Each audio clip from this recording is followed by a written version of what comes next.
Welcome to Scrubgrass Generating Plant. We're a fossil fuel facility located in Kennedale, Pennsylvania. Our mission is to be a leader in the clean, safe, and efficient production of electrical energy while being responsible to our community and the environment. Our operating philosophy includes a strong commitment to the safety of our employees, of outside contractors, and visitors. We'd like your attention for a few minutes while we review some of the required safety procedures of the facility. Now, let's introduce you to scrubgrass generating. Cogeneration means that fuel, in this case it's coal waste, is used to generate energy in the form of electricity and steam. This facility produces 83 megawatts of electricity, enough to supply about 83,000 households. This facility contains an 83 megawatt GEC Alstom steam turbine and a Tampella steam generator. This is a large and complex facility that converts coal in a safe and efficient manner into useful energy. However, the presence of coal, high voltage electricity, high pressure steam, and other potential hazards requires that everyone think safety. The scrubgrass facility is governed by two federal safety agencies. Generally speaking, the area on the left of the facility, where you'll see coal handling and storage, is governed by the Mine Safety and Health Administration, or MSHA. The rest of the facility comes under OSHA.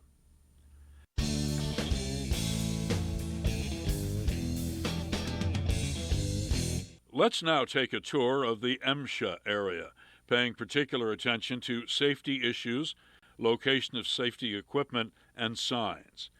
Throughout the facility, there are fire alarms, fire hydrants, fire extinguishers, fire suppression systems, first aid kits, emergency showers, and eye wash stations. Locate these near your work area prior to starting work. As we enter from Lisbon Road, you'll see the main gate. On the right of the gate is the entrance to the contractor parking lot. This is the main gate. All entrants must contact the control room prior to entry for approval.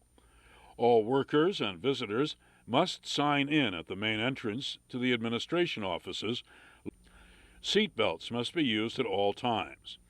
The plant reserves the right to search all vehicles entering or leaving the plant, as well as any personal items. The use of photographic equipment, including cellular phones with camera capability, must be authorized in advance by the plant manager. In front of us are the truck scales and a fuel processing area that contains an active coal storage building, truck unloading building, crusher, and screening building. In back of the crusher building are two 1,000-gallon propane tanks. Absolutely no smoking is allowed around these tanks. Behind the coal storage building are a gasoline tank and a diesel fuel tank. In this area there is also an inactive coal pile. This is an ash pad. No foot traffic is allowed in this area. Further down the road in front of us is the limestone building and ash silo. Be sure to watch for heavy truck traffic in this area. Turning right on the road and on our right are the maintenance offices and shop. A bottle gas storage area is located here. This area near the maintenance shop is the primary evacuation point in the event of an emergency. The secondary evacuation point is that farmhouse beyond the contractor parking lot. This is the boiler building and turbine building that contain the control room.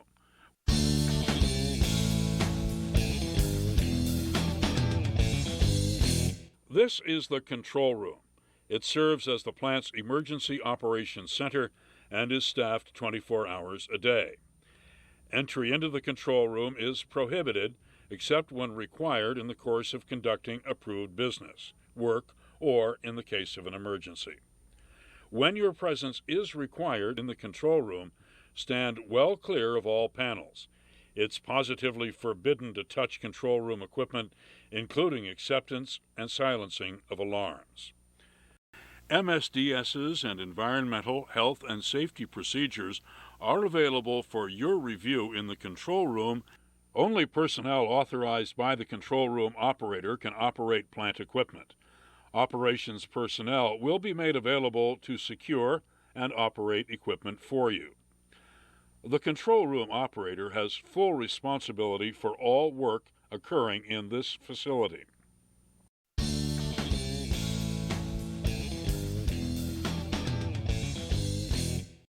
This facility values effective communication. We encourage you to think of communications as a three-part process: state, repeat back, and confirm. Remember, miscommunications can destroy equipment and kill people. Remember, any communication system, including telephones and in-plant radios, can be used to report emergencies to the control room. Plant employees use two-way radios for communication and are always equipped with two-way radios. A plant employee may be assigned to your work location, or you'll be provided with a radio when working on site.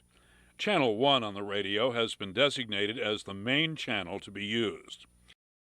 In the event of an emergency, contact the control room immediately. Use two-way radios, plant phone or cell phone. The control room phone number is 814-385-1430. Accurately state the nature of the emergency, fire, injury, or spill. State your location. For this reason, it's essential that you know your location and can state it in terms that will be readily understood by plant personnel.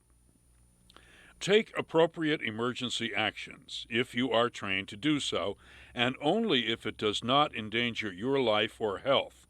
Otherwise, notify and retreat to a safe area. If you are trained in their use, it's essential that you know the location of emergency equipment such as first aid kits, spill kits, and fire extinguishers. A plant employee will assist with testing emergency showers and eye wash stations near your work area before you start your job. The control room must be contacted before testing emergency showers and eye wash stations. All types of emergencies need to be reported to the control room. These include weather emergencies, medical emergencies, fire, bomb threats, chemical releases, operational and environmental emergencies. Even if there is a near miss, it must be reported to your group work leader and to the control room immediately. A copy of the contractor's accident report must be provided to the safety department and submitted prior to leaving the facility and no later than 24 hours after the accident or near miss has occurred. In the event of a plant-wide emergency, you'll be notified by the two-way radio system. When you hear the announcement, proceed immediately to the instructed point. If you're driving a vehicle, turn the vehicle off and walk to the instructed point. Even if your area is not affected, you must meet at the instructed point for a head count. This area near the maintenance shop is the primary evacuation point in the event of an emergency. The secondary evacuation point is that farmhouse beyond the contractor parking lot.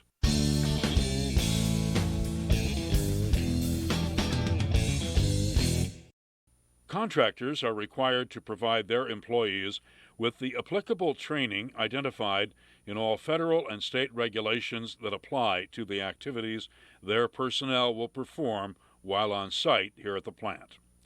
Training topics include, but are not limited to, hazardous material and waste handling, powered industrial trucks, lockout-tagout, scaffolding, hot work, fall protection, respiratory protection, electrical safety, and confined space entry.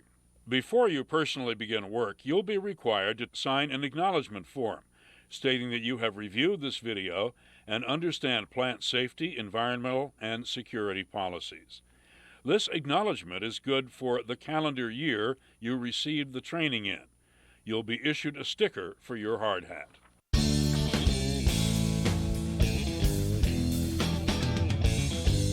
Throughout this video, you'll hear reference to your plant contact. Who is the plant contact? Well, generally it's the person that you're working for or his designee. Your plant contact can answer any questions that might arise about procedure, equipment, and policies. Your plant contact will supply you with the name of a backup person for those times when they may not be available. No one is permitted to have unescorted access to the facility until they have completed MSHA safety training and receive a 5023 MSHA pink form. Contractors will be shown all areas designated for their access and routes of travel that they might use during their project. Contractors are responsible for ensuring that their employees know and stay in the specified work areas. Any contract employee found in an area which is not a designated access area will be removed from the property and not allowed to return until the infraction is reviewed by the contract company owner and plant management. You are required to adhere to all federal, state, local, and control room requirements, or you'll risk losing your ability to bid for work at this or any other company facility. If you come across any safety violation, it is your responsibility to make your supervisor or any plant employee aware of your concern. All plant personnel and contractors have the authority to stop work that is being conducted in an unsafe manner.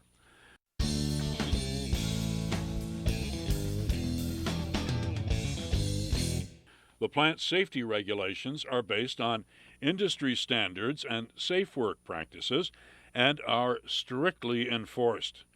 Horseplay, including riding as a passenger on a forklift or other equipment, will not be tolerated. Signs and tags are among the most important safety measures in this facility. Observe all warning signs, signals, and notices. Several types of tags are used for everything from tracking discrepancies to protecting someone's life. Never remove any tag. A danger sign indicates an imminently hazardous situation which, if not avoided, will result in death or serious injury. A warning sign indicates a potentially hazardous situation which, if not avoided, could result in death or serious injury. A caution sign indicates a potentially hazardous situation which, if not avoided, may result in minor or moderate injury. It may also be used to alert against unsafe practices. Note that barrier tape warnings can only be used after consulting the control room operator. Barrier tape must be erected according to the plant's established use of barriers procedure.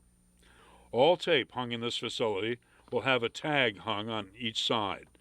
The tag will identify who hung the tape, the person or company responsible for the area. Yellow caution barrier tape means you pass through with caution. Red barrier tape means danger. You cannot pass through the area without authorization from the control room operator. Observe the plant posted speed limit of 15 miles per hour. Use caution while operating vehicles. Park only in designated parking areas. For parking area questions, please check with your plant contact, and always leave your keys in the ignition in your contractor work truck. Eating and drinking are restricted in some areas. The kitchen and restrooms are for plant personnel only. Smoking is only allowed in the designated smoking area. Here are some other general house rules to keep in mind at all times. Contractors and employees are not allowed in the control room without express permission.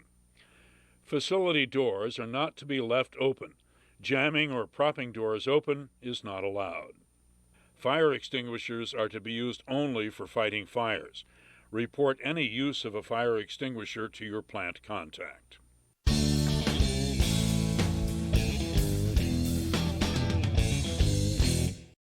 All equipment brought into this facility must meet all current safety standards. Check all tools and equipment prior to use.